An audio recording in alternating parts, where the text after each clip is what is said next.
Pessoal, boa noite mais uma vez. Iniciei a gravação da nossa aula de hoje.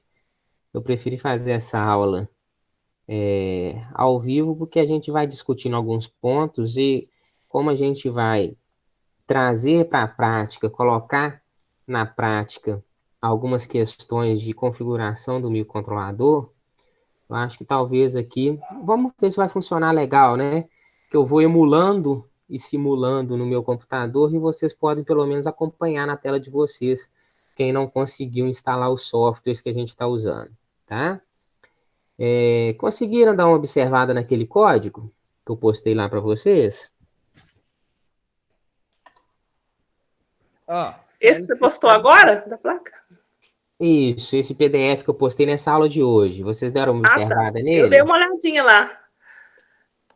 Tem muita coisa diferente, muita coisa assustadora, muita coisa nova. Deu para entender o que ele está fazendo? Como é que é? Lucas, Pode falar, Ai, Eduardo. sendo sincero mesmo, não entendi foi nada. Que Né, isso? não entendi foi nada E daquele eu nem código. olhei ainda, professor.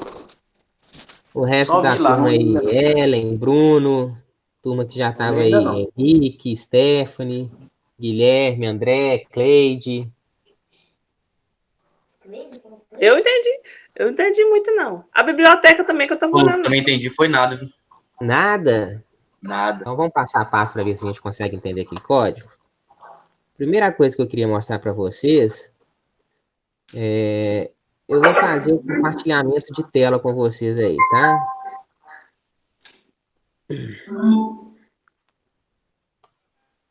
Todo mundo vendo minha tela? Sim. Sim. Perfeito. Então, eu vou alterar minha tela aqui. Não assusta não, tá? Não precisa ninguém assustar a cair da cadeira. É um desenho que eu já disponibilizei para vocês lá. Vocês chegaram a ver esse desenho lá?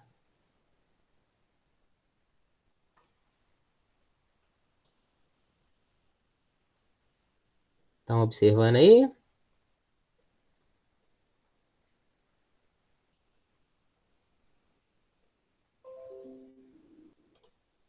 Tá aparecendo, turma?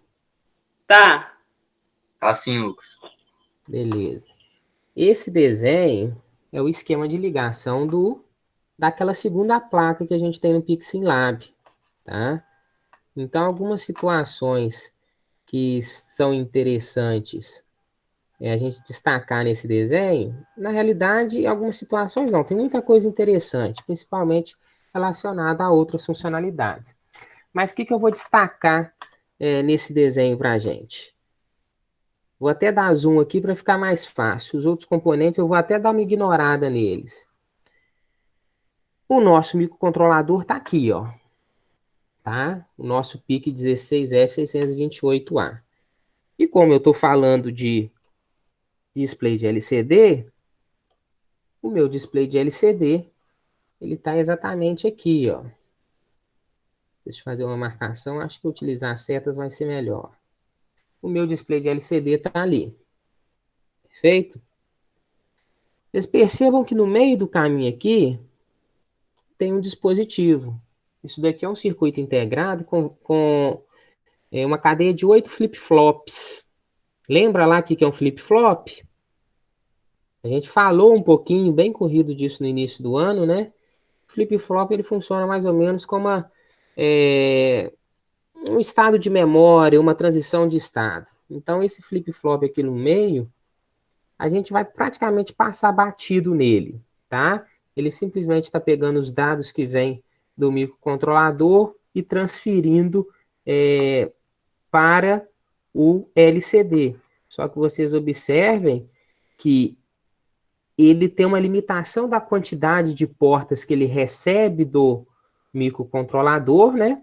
Então ele está conectado somente a 2 portas do microcontrolador, mas ele se conecta a 8 saídas de dados do LCD.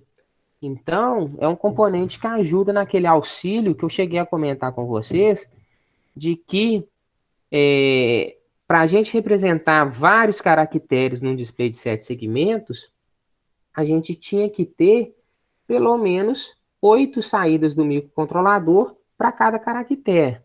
né? Aqui a gente consegue, esse display aqui é um display 16:2, então a gente consegue representar 32 caracteres somente com o uso de duas saídas do microcontrolador, tá? Duas em mais ou menos, né? A gente está usando uma terceira aqui que está ligada direto no LCD, né? Mas já é um ganho tremendo. Eu estou usando só 3 saídas do microcontrolador para escrever 32 caracteres, quando eu gastava 8 saídas para escrever um, né? Então acho que fica bem claro esse nosso ganho, tá? Então vamos considerar por enquanto esse circuito integrado aqui, o 74LS574, como uma forma simples de transferir esses dados para o display de LCD, tá? Algumas outras considerações importantes. Eu vou desconsiderar todo o resto aqui, porque a gente está falando de display de LCD e de microcontrolador, né? Então eu vou analisar as ligações que estão sendo feitas do microcontrolador pro LCD ou pro circuito auxiliar ali de flip-flops. Então eu tenho o meu RB4 conectado, né? Vocês percebam ali que o RB4 está ligado no CP, tá? Eu tenho o meu RB3 conectado. Vocês percebam que o meu RB3 está conectado tanto aqui em D0 do circuito auxiliar de flip-flops, quanto aqui em RS, né? Deixa eu até... Não, beleza. E eu tenho, por fim, o meu RA0. Cadê meu RA0? A minha última saída do microcontrolador, que está conectada na entrada no sexto pino do display de LCD. Perfeito? É interessante a gente entender essas conexões, porque a gente depende dessas conexões de hardware para fazer algumas definições do software, tá? Então, as primeiras definições que foram feitas no software foram essas definições aqui, ó. Todo mundo com o meu programa na tela aí? Sim. Ótimo. Então, as primeiras definições são essas definições aqui, ó. Eu chamei RB3 de LCD1, eu chamei RB4 de LCD2 e eu chamei RA0 de LCD3. Tá joia? Então, na realidade, né, eu estou tratando aqui, ó, RS é RB3. Então, RS é RB3.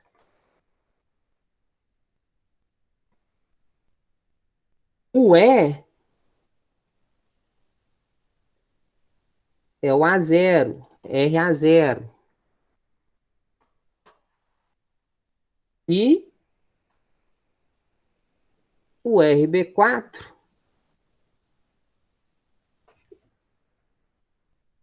está ligado ali no CP, né? A gente não tem conexão direta com o microcontrolador, tá? Então, alguns comentários só para eu fazer nesse desenho. Só que, de acordo com o meu código, RB3 eu chamei de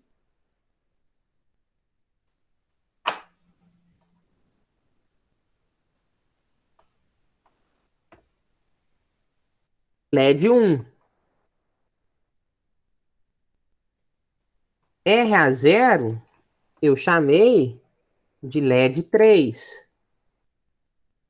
E RB4 eu chamei de LED 2. Então, a primeira coisa que eu fiz no meu código aqui foi definir nomes mais práticos para as saídas do meu microcontrolador que estão lidando diretamente com o meu display de LCD. Tá joia?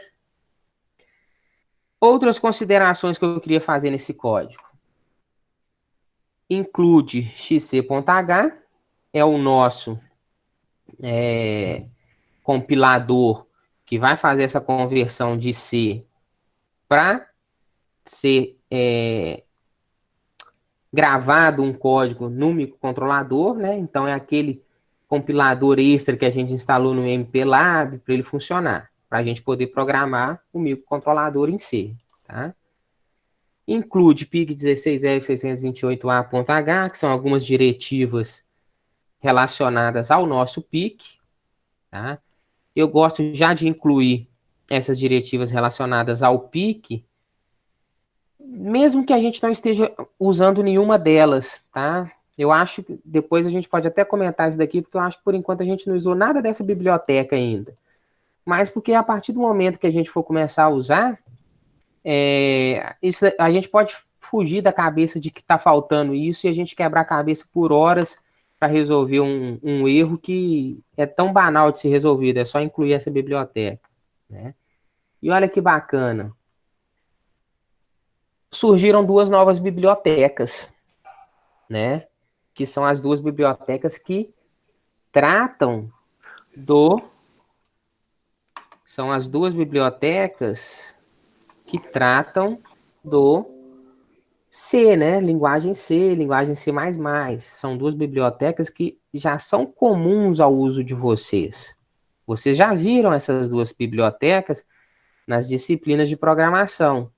Então, a gente, pela primeira vez, vai utilizar funções específicas da linguagem C dentro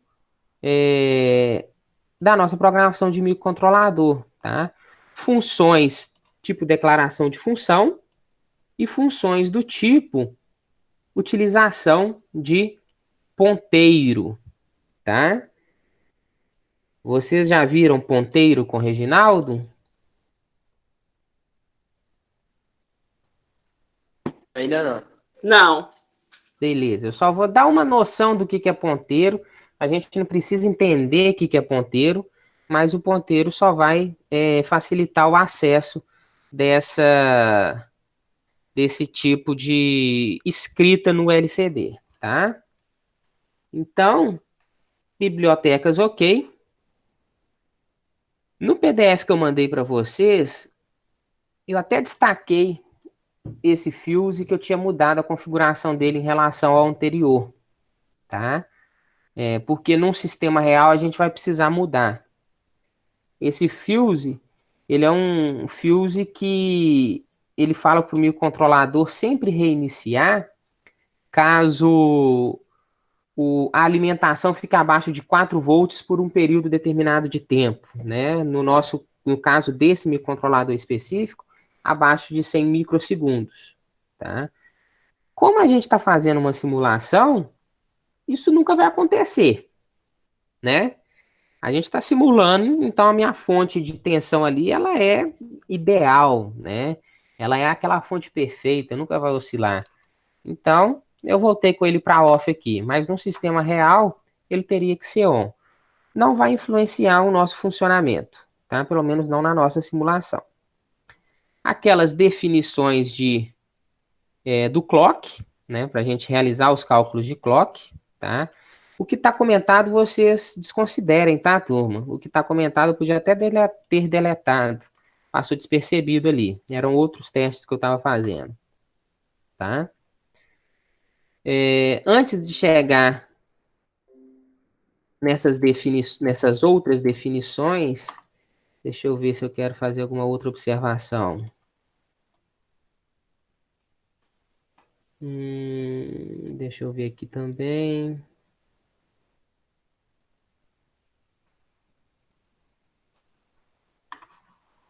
Ah, perfeito. Outras observações.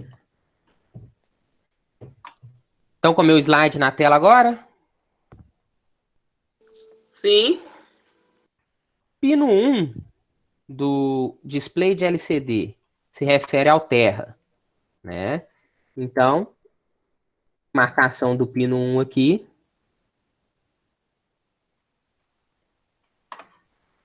Estão vendo aqui embaixo aqui, ó, marcação do pino 1 ligado direto ao terra, né? Então, Perfeito. Pino 1 é terra, tá? Certinho. Pino 2 do display de LCD é a alimentação dele.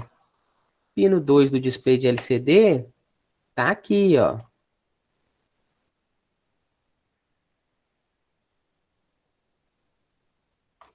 Deixa até como eu tô falando especificamente do display, deixa eu dar o zoom no display aqui.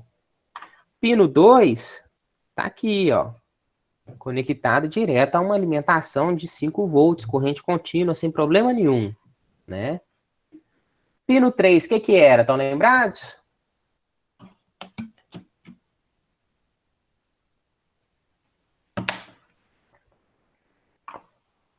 Para que serviu o pino 3 do display de LCD?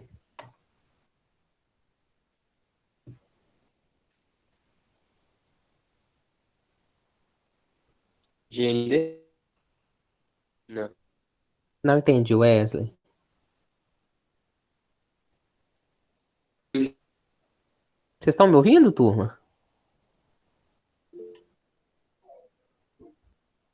Eu não tô, não. Eu esqueci. Você não tá me ouvindo ou você não tá lembrando o que é o pino 3, Cleide? Eu não tô lembrando. Ah, me ouvindo vocês estão, né? Sim. Tá. Eu só peço favor para vocês, porque se eu estiver falando e ficar mudo, ou cortar minha fala, ficar ruim, vocês me alertem, tá? Porque eu tô um pouquinho distante do roteador, então a conexão minha pode oscilar, perfeito? Justamente para eu não desembolar, falar durante 5, 6 minutos e só depois eu perceber que eu caí da conexão, Tá tá? bom. Arthur chegou aí também. Vamos lá. Nosso pino 3 aqui. Boa noite, Arthur. Nosso pino 3 aqui é Boa aquele noite. pino.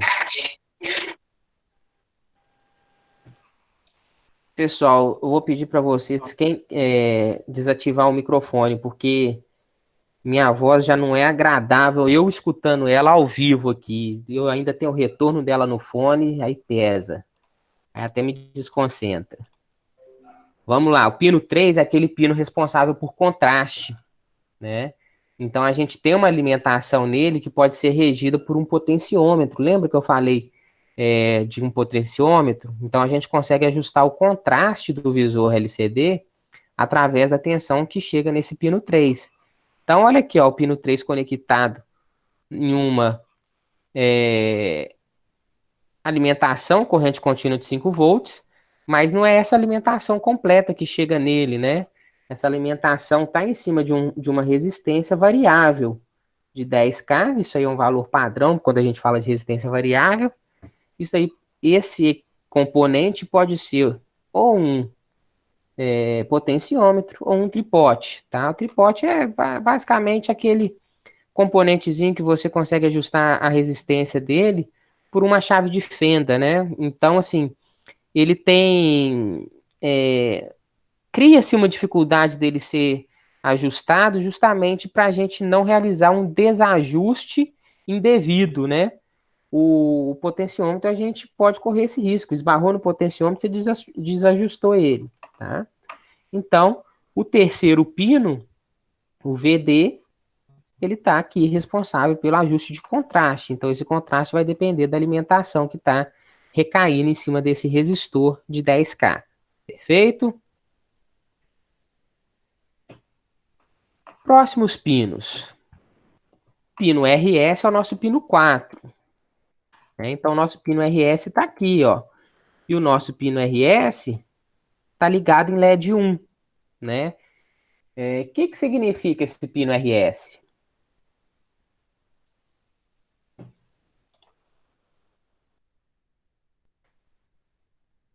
Estão lembrados aí?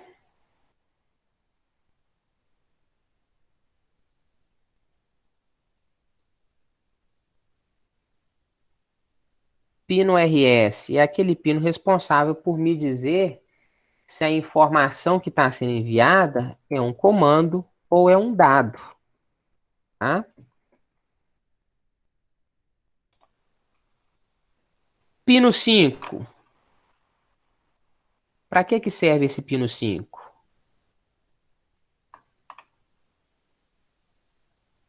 Aqui, ó, a dica. Para que serve esse pino 5? Leitura e escrita. A gente define se a informação que está sendo enviada, ela é para ser lida do... Na realidade, a gente define se a nossa operação é uma operação de lida do que está no LCD ou se é uma operação de escrita no LCD. Então, a gente volta para aquela situação de que, pô, qual que é o sentido de ler algo, alguma informação do LCD, se é o próprio microcontrolador que está mandando aquela informação para lá, né? Se a gente quer a informação que está no LCD, a gente não precisa passar pelo LCD, a gente pode pegar isso da própria memória RAM do microcontrolador, né? Eu não consigo imaginar alguma situação em que a gente precise fazer essa leitura de dados do display de LCD. Então, igual eu já comentei para vocês, que esse pino 5 costuma estar aterrado, né? Justamente para forçar o nível 0 no pino 5. Quando a gente força o nível 0 no pino 5, a gente está falando que o display de LCD está sempre em modo de escrita. A gente sempre está querendo escrever nele, tá? E o pino 6? É o último pino que eu vou tratar aqui com vocês. Ô, Lu, Oi. você pode repetir o pino 3 de novo para me fazer um favor? O 3. Só porque eu... Pino Do 3 3. é responsável por ajustes de contraste, tá? Ah, tá. Deixa a imagem mais nítida ou menos nítida com relação a brilho. Uhum. É um ajuste de contraste. E o pino 6? Obrigado. Nada. Para que serve o pino 6? Enable. É um pino de enable. Beleza. Mas o que significa esse pino de enable? Como que ele vai funcionar dentro de um display de LCD?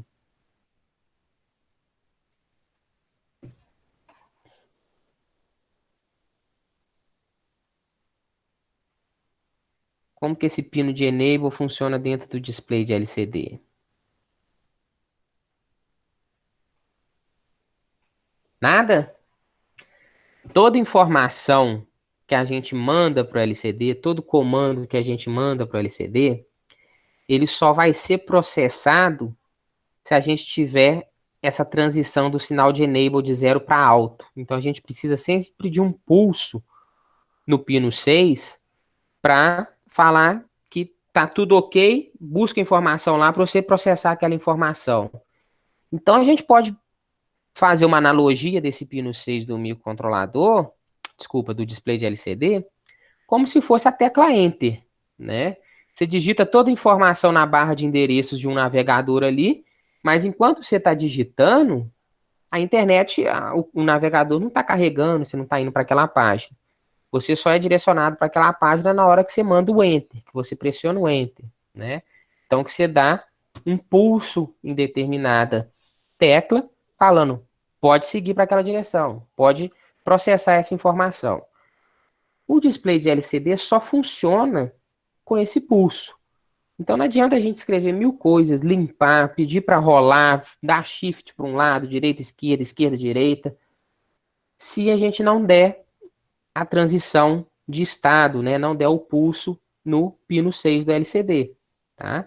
Então, é um bit responsável por receber o sinal de ativação, tá? Percebam que o enable, a gente traduzir esse enable, a gente fala de habilitação, né? Muitos circuitos integrados funcionam com o enable sempre em nível alto para indicar de que ele está ligado e que ele precisa estar funcionando. Não é o caso desse LCD. O LCD precisa sempre de pulsos constantes no enable, né? Pulsos constantes à medida que a gente passa informação nova. A gente quer atualizar o visor, passa o que quer atualizar e dá um enable. Quer limpar o visor? Passa a função de limpar e enable, tá? Então a gente sempre tem que dar assim, pode processar, pode processar, pode processar. Então esse enable funciona mais ou menos nesse sentido, perfeito? Chegamos aqui nos 8 bits de dados. Então, de D0 a D7, né? Meus 8 bits de dados. Percebam que os meus 8 bits de dados estão conectados dentro desse circuito integrado de flip-flops. Não vamos entender o funcionamento específico dele aqui, tá? E que esse circuito de flip-flops está recebendo informação de RB4 e aqui de RB3, tá? RB4 e RB3. Então, basicamente, esse circuito integrado 74LS574 vai fazer uma interface em que a gente está usando somente 2 pinos do microcontrolador para ativar 8 entradas de dados do display de LCD. Tá? Então, mais uma vez, repetindo o que eu falei no comecinho, vai de encontro àquela vantagem que a gente viu no display de LCD com relação ao display de 7 segmentos, né? A gente tem terminais de I/O limitados no microcontrolador. Então, se a gente quer usar 2 displays de 7 segmentos, a gente praticamente já saturou todas as entradas e saídas do microcontrolador. Começa a ficar mais prático utilizar um display de LCD, em que a gente vai usar menos entradas e saídas e poder escrever muito mais caracteres, tá? Para a gente fechar essa análise de conexão, o que significa os pinos 15 e 16? Pinos 15 e 16 são simples aí, estão lembrados? Meus pinos 15 e 16, ó, que estão aqui. Lembram não?